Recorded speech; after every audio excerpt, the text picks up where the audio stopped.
افغانستان اور پاکستان کے درمیان جنگ کی کشیدگی تقریباً ختم ہو چکی ہے، اب معاہدوں پر دستخط ہونے ہیں اور دستخط ہونے کی بات چل رہی ہے، شاید ہو بھی چکے ہوں۔ لیکن آپ کو یہ بات پاکستان کے حوالے سے بھی ایک ہے کہ واقعہ مرید کے تحریک لبیک پاکستان کے کارکنان، انہوں نے جو پروٹیسٹ کیا تھا اس کے خلاف جو کریک ڈاؤن ہوا، اور اس کے بعد جو ہے جی ایک ہے فلسطین امن معاہدہ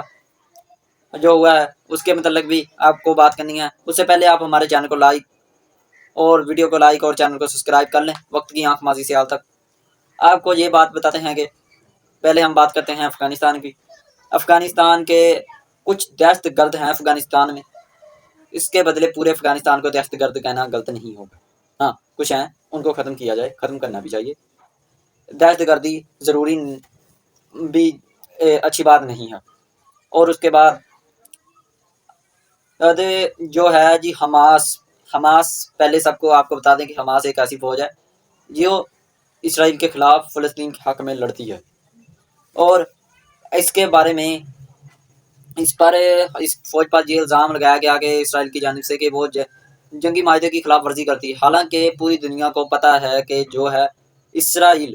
وہ جنگی معاہدے کی خلاف ورزی کر رہا ہے، اور اس نے سب لکھا ہو گیا اور معاہدہ ہو گیا، دستخط ہو گئے، سب کچھ ہو گیا، اس کے بعد بھی معاہدے کی جنگ بندی کے معاہدے کی خلاف ورزی کی، اور اسرائیل نے غزہ پر بمباری کی اور فلسطینی بچوں کو شہید کیا گیا۔ وہاں پر کئی شہداء کی لاشیں پڑی ہیں۔ آج کی جی آپ کو خبر بتا رہا ہوں، آج تاریخ ہے کہ 20 اکتوبر 2025 کی یہ بات ہے۔ میں آپ کو کوئی پہلی رپورٹ نہیں بتا رہا، اگر آپ کو یقین نہیں آتا آپ دوسرے جیو نیوز چینل یا بڑے بڑے چینلز پر دیکھ سکتے ہیں۔ اور آپ کو یہ بات، اور ایک بات یہ ہے کہ ثانیہ مرید کے یعنی کہ تحریک لبیک پاکستان کے کارکنان نے اور تحریک لبیک پاکستان کے سربراہان کی سرپرستی میں ایک جلوس نکلا تھا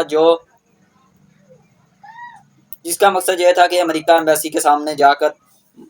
امن دھرنا دیا جائے، پھر واپس آ جائے فلسطین کے ساتھ یکجہتی کرنے کے لیے۔ لیکن اس قافلے کو مرید کے راستے میں ہی روک لیا گیا اور اس پر فائرنگ کی گئی۔ یہ خبریں ہیں، لیکن اس کے بعد یہ جھوٹی خبر چلائی گئی کہ فلسطین کے ساتھ یکجہتی کرنے کے لیے نکلے تھے، ان کے ساتھ میں فائرنگ گن تھی، ہینڈ گرنیڈ تھے، یہ تھا وہ تھا۔ ایسی خبریں بہت ساری گردش کر رہی ہیں سوشل میڈیا پر، جو بڑے بڑے نیوز چینلز ہیں، لیکن سچائی وہ کہتے ہیں نا کہ سچائی چھپ نہیں سکتی بناوٹ کے اصولوں سے، خوشبو آ نہیں سکتی کاغذ کے پھولوں سے۔